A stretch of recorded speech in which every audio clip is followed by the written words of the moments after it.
For this ConferZoom tips and tricks video, we're going to cover how to check to make sure that you're running the latest version of Zoom. There are lots of updates that come out, especially critical security updates. So this is really important to make sure that you are running the most up-to-date version. Let's dive in. So here I am in a Zoom meeting. You can tell because when I hover my mouse, I have that bar at the bottom.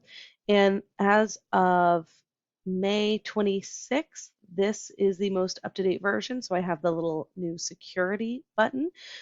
If you're watching this after that date, this may look a little bit different because I update this all the time, right?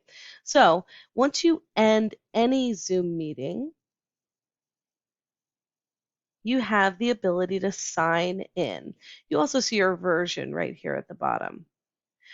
So when you sign in, you'll use the same credentials that you use at ConferZoom.org. So here I've entered it and I'm going to click sign in.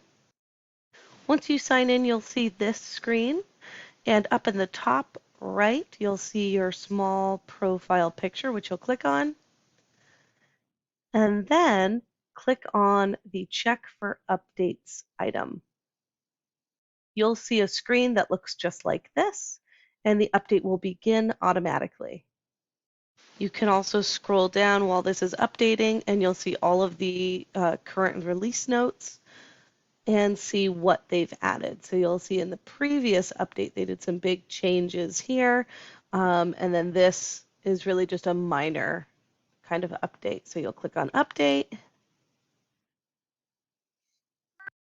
And that's all there is to it. You'll see now my version number is slightly different, and I am running the most up-to-date version. So I hope this video helps.